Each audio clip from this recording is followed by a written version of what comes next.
और इतना सोच समर के कहाँ जाता रू? अरे जा तनी गढ़वा जिला घूमे। अच्छा तो घूमे जाता रू? हाँ हो। तनी हमरो बतिया सुना। अरे बोला ना का कहता रहा? पला हमू इका पलामू पलामू कइले बड़ा बोला आगे। पलामू के लइकन से छुआलू।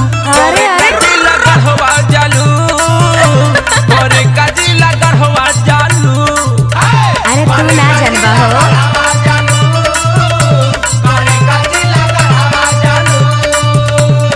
अच्छा तो बताई काहे खातिर जातनी? अरे तनी बतावा। तो सुना रोजे निरमा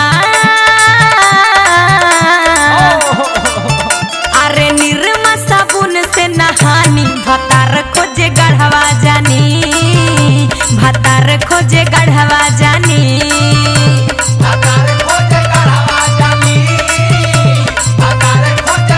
अरे हाँ हो हाँ। अरे दिया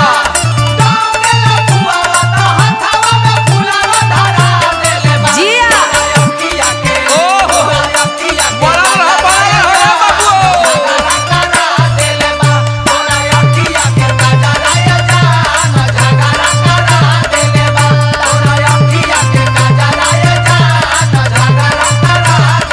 अरे अभी तो ई टेलर नु हाँ पूरा पिक्चर तो बाकी बा।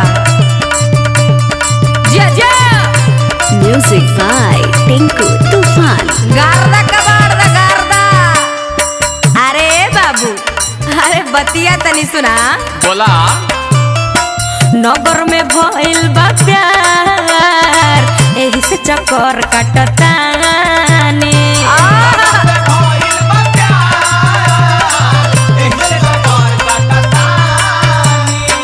भवनपुर में आजा। अच्छा जाई चढ़ली जवानी। अच्छा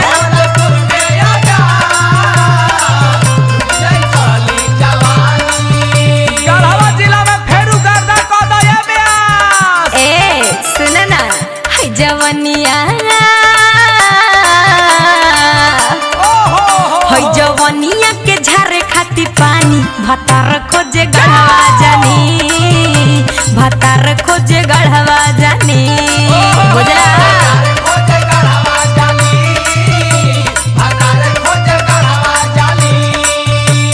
अरे दिया हो टिंकू भैया 2022 में फिर से ख्वाहिश पूरा कर देला।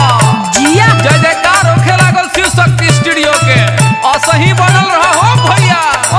जाओ जाओ। अरे पूरा पटना में का पूरा बिहार झारखंड में राज कराए टिंकू बाबू। अरे राज कराओ। अरे रंग तेरा देख के रूप तेरा देख के कुदरत भी हैरान है। अरे अरे जिया फूलों सा चेहरा तेरा अच्छा कलियों से मुस्कान है। ओहो जियो मेरी जान। फूलों सा चेहरा तेरा कलियों से मुस्कान है। अरे बाबू तनी आगे सुना आगे। अरे सुनावा सुनावा। या तो धनंजय टिंकू खोजी मरद हठका का बुझला बुझला कि ना? चली जा रहला गोरी काहे खातिर हो? ठंडा को दी बच्चा बच्चा। मार के खैनी फेंक देबो।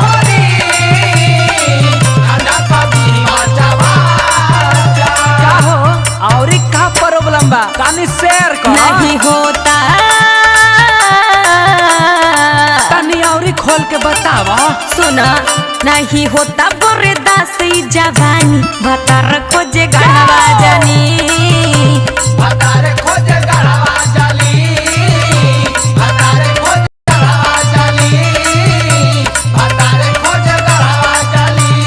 का हो हेने मरद ना मिली। एने सब मौगा बड़े सरे भाग